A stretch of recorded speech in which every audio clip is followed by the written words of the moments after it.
सभी का views highlights में शुरुआत करेंगे फटाफट खबरों का सिलसिला। मैं हूं गरिमा रितेश। बुलेटिन की शुरुआत करेंगे आज की सबसे दर्दनाक खबर के साथ। एनबी थाना क्षेत्र स्थित कैमाला गांव में रविवार देर रात एक मकान की छत का लेंटर भरभरा कर गिर पड़ा, जिससे घर में सो रहे एक ही परिवार के 5 लोग मिट्टी में दब गए, जिनमें से 4 की मौत हो गई। इस सूचना के बाद मौके पर पहुंची पुलिस ने तुरंत जेसीबी की सहायता से रेस्क्यू करवाया और मौके से लेंटर के मलबे को हटवाकर मलबे में दबे सभी लोगों को निकलवाया, जिसमें से 4 लोगों की मौत हो चुकी थी। एक महिला को गंभीर हालत में राजीव गांधी सामान्य चिकित्सालय में भर्ती कराया गया। मृतक लोगों का पोस्टमार्टम करा शव परिजनों के सुपुर्द कर दिया गया है। रात्रि को गांव कैमाला में लगभग 11 बजे की घटना है। थोड़ी थोड़ी बूंदाबांदी हो रही थी। मामूरा नाम के 35 वर्षीय युवक हैं, जिन्होंने कोई लंटर डाला हुआ था।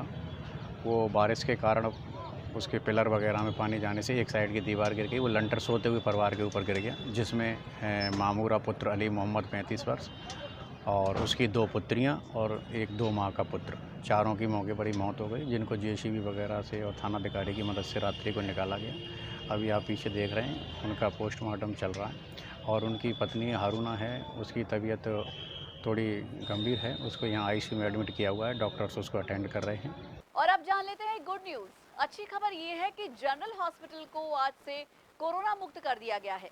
हॉस्पिटल में चलने वाली कोविड ओपीडी आज से हॉस्पिटल के सामने इमरती देवी धर्मशाला में स्थानांतरित कर दी गई है।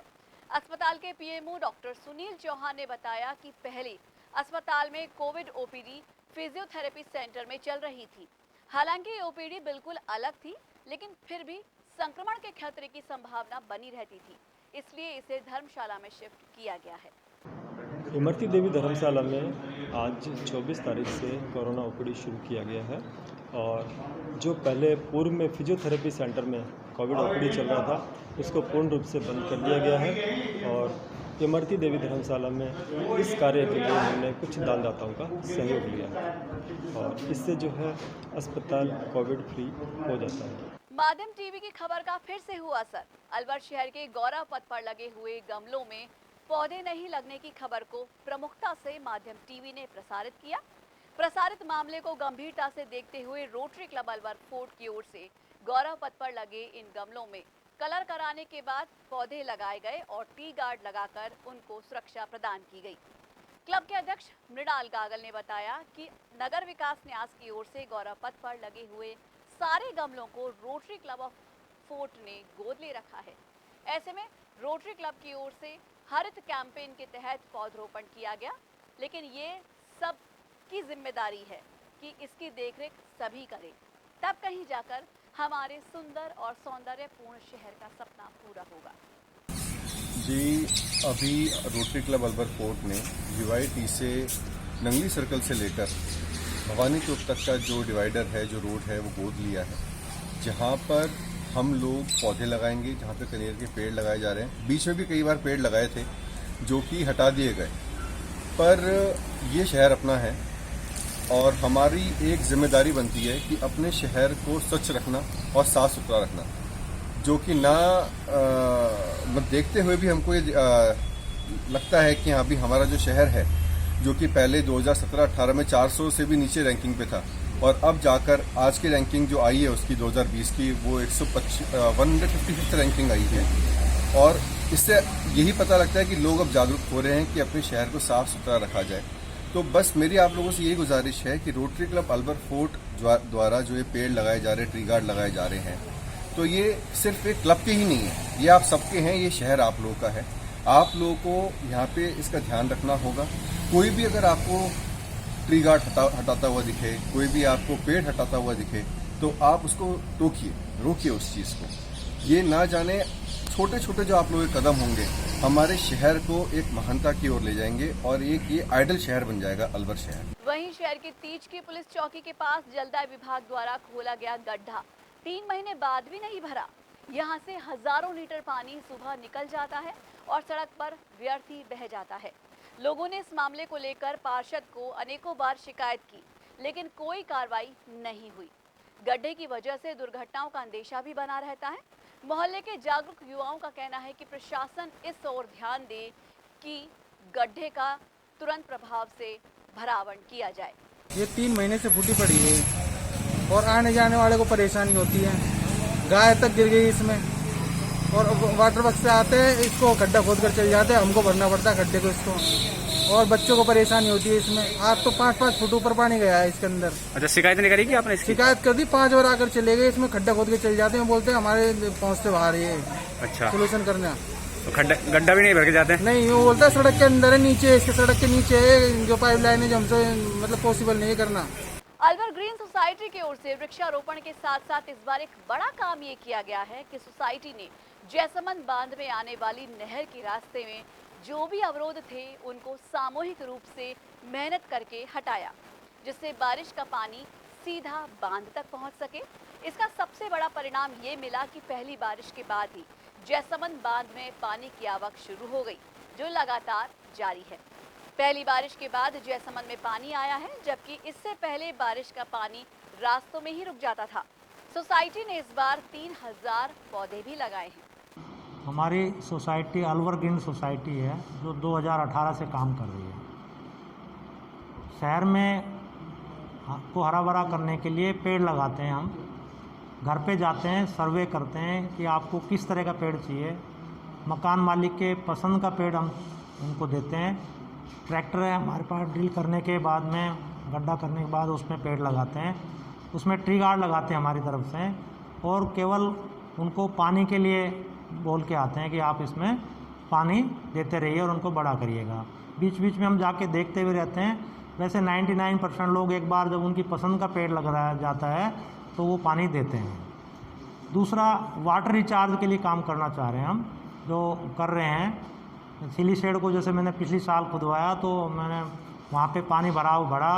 उसके बाद इस साल बहुत बड़ा काम किया हमने, 2 JCB और 17-18 ट्रैक्टर लगा करके 8 दिन रात दिन काम किया वहाँ पे। तो बहुत करीब 1,500-2 हज़ार ट्रॉलियाँ वहाँ से मिट्टी हमने निकाली, जिससे कि रिचार्ज सरफेस एरिया बढ़ा। साथ में जयसमंद का जो फीडर है इम्पोर्टेंट था कि वहाँ पे बहुत सारे अवरोधक बना रखे थे, उनको हमने JCB लगा करके साफ़ किया। और इसी के साथ ही वक्त हो चला एक बहुत छोटे से ब्रेक का, लेकिन आपका ही मजा आएगा, देखते रहिए माध्यम।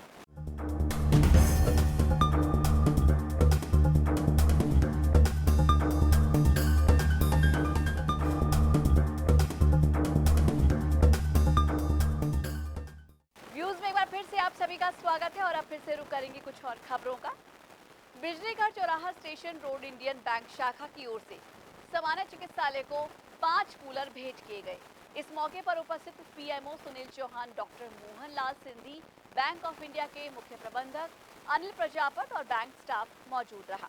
पीएमओ सुनील चौहान ने बताया कि बैंक ऑफ इंडिया की ओर से हॉस्पिटल को पहले भी 10 कूलर भेंट किए जा चुके हैं और आज भी बैंक प्रशासन द्वारा हॉस्पिटल को कूलर दिए गए हैं।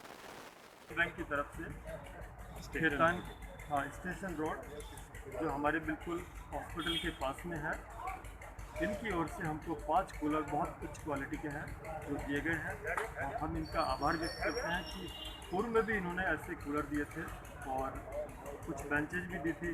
तो ये करते रहते हैं सेवा का कार्य जो सोशल वर्क है, और हम यही इनसे उम्मीद करेंगे कि कोविड को देखते हुए इन्होंने जो 5 कूलर दिए हैं भविष्य में भी इसी तरीके से पुनीत कार्य करते रहें। इसके लिए इनका बहुत बहुत धन्यवाद। सरिस्का में इस बार जोरदार बारिश हो रही है और अभी तक औसत से अधिक बारिश हो चुकी है और बारिश का दौर जारी भी है। सरिस्का के अंदर जितने भी तालाब और एनीकट हैं वो पूरे भर चुके हैं और कई तालाबों में पानी की चादर भी चल रही है। लगातार हो रही बारिश से सरिस्का काफी सुंदर दिखने लगा है और चारों तरफ हरियाली दिखाई दे रही है। इस समय सरिस्का चूंकि मानसून सीजन में पर्यटकों के लिए बंद है और ऐसे में वन्य जीवन भी शोरगुल से निजात पाकर स्वच्छंद वितरण का आनंद उठा रहे हैं। उन्हें सड़क के आसपास ही जंगल में पानी उपलब्ध हो रहा है और उनको पानी के लिए इधर उधर नहीं भटकना पड़ रहा। वन विभाग द्वारा बनाए गए कृत्रिम जल स्रोतों पर निर्भर रहना उन्हें पड़ रहा है। चारों तरफ हरियाली और एनीकट में पानी भरने से सरिस्का के जानवर भी इस समय पूरी मस्ती में हैं। इस साल मानसून में अभी वर्तमान तक आज तक सरिस्का में एवरेज से ज़्यादा बारिश हुई है, तो बारिश की स्थिति अच्छी है। सारे जो तालाब और एनीकट्स हैं उनमें पानी भरा हुआ है और पूरी हरियाली हो गई है। अभी जितने भी छोटे मोटे जितने भी तालाब और एनीकट्स हैं सब में थोड़ी चादर चल रही है। तो अभी वर्तमान स्थिति बारिश के हिसाब से सरिस्का में ठीक है। अलवर शहर में जगह जगह जर्जर मकानों की और नगर परिषद प्रशासन का कोई ध्यान नहीं है। ये मकान कभी भी धराशायी हो सकते हैं और कोई भी हादसा हो सकता है, क्योंकि इन दिनों बारिश का मौसम है। लगातार बारिश हो रही है, इसलिए नगर परिषद प्रशासन को जर्जर मकानों की सुध लेनी चाहिए। लोगों ने बताया कि शहर में कई ऐसी जगह हैं जहां जर्जर मकान खड़े हैं। ऐसे में बारिश का मौसम है और बारिश के मौसम के चलते ये मकान कभी भी धराशायी हो सकते हैं। इसलिए नगर परिषद प्रशासन को शीघ्र ही जर्जर मकानों को चिन्हित कर इनको गिराने की कार्रवाई करनी चाहिए। बेहद अफसोस की बात है कि बार बार निवेदन करने के पश्चात भी शहर में अनेकों बिल्डिंगें जर्जर हालत में, गिराऊ हालत में खड़ी हुई हैं, जिन्हें नगर परिषद की ओर से कोई भी कार्रवाई न करते हुए और उनके खिलाफ, उन मालिकों के खिलाफ, उन बिल्डिंगों को गिराने के खिलाफ कोई कार्रवाई नहीं की जा रही। स्वर्ग रोड पर श्री कल्याणकारी हनुमान जी महाराज के मंदिर के पास एक जर्जर इमारत काफ़ी अरसे से गिराऊ पोजीशन में है। पहले एक हिस्सा गिर भी चुका है, उसके बावजूद दूसरा हिस्सा गिरने को तैयार है। लेकिन मानसून के चलते हुए और बार बार निवेदन करने के पश्चात भी नगर परिषद अलवर की जू नहीं रेंग रही है। बड़ी शर्म की बात है। अलवर जिले में पिछले कुछ दिनों से अच्छी बारिश हुई है। लगातार बारिश के चलते अभी तक जिले में करीब 325 mm बारिश हो चुकी है। बारिश के चलते हालांकि जिले के बांधों का जलस्तर बहुत ज्यादा नहीं बढ़ा, लेकिन 22 में से करीब 7 बांधों में पानी की आवक हुई है और ये आवक अभी भी जारी है। इनमें सिलीसेड़, मंगलसर, मानसरोवर, बघेरी खुर्द, जैतपुर, जयसागर और समरसागर बांध शामिल है। सिंचाई विभाग के अधिशासी अभियंता राजेश वर्मा ने बताया कि अगर बारिश इसी तरह जारी रही तो आने वाले 10 से 15 दिनों में जिले के और बांधों में भी पानी आ जाएगा। जिन बांधों में अभी तक पानी नहीं आया है उनमें आधा फुट से लेकर 1 फुट तक का जल स्तर भी बढ़ा है। उन्होंने कहा कि मानसून अगले 10 से 15 दिन तक सक्रिय रहा तो सभी बांधों में पानी पर्याप्त मात्रा में आ जाएगा। आज तक का अगर रिपोर्ट देखें तो अलवर ज़िले में लगभग 350 mm बारिश हो चुकी है और विभाग के जो 22 बांध हैं उनमें से 7 बांध में वर्तमान में पानी आया है। 7 बांधों में जैसे सिलीसेड़, मानसरोवर, मंगलसर, बघेरी खुर्द, जयपुर, जयसागर और समर सरोवर, इन 7 बांधों में पानी आया है और पानी की ज़्यादा आवक नहीं हुई, लेकिन 1-2 इंच जो है पानी बढ़ रहा है। वहीं जिला करणी सेना ने जिला कलेक्टर को एक ज्ञापन देकर ढिगावड़ा में आबादी की जमीन पर जबरन रास्ता निकाले जाने के खिलाफ एक ज्ञापन दिया है। करणी सेना के राजकरण सिंह ने बताया कि ढिगावड़ा में एक विवादित जमीन है जो आबादी में आती है। इस जमीन पर सभी का अपना अपना कब्जा है जो 200 साल से चला आ रहा है। इसके बावजूद इस जमीन पर मीणा जाति के उपखंड अधिकारी, राजगढ़ तहसीलदार, राजगढ़ और पुलिस के लोगों ने दबंगई से रास्ता निकाल दिया और उसी रास्ते से 3 रास्ते और निकाले गए।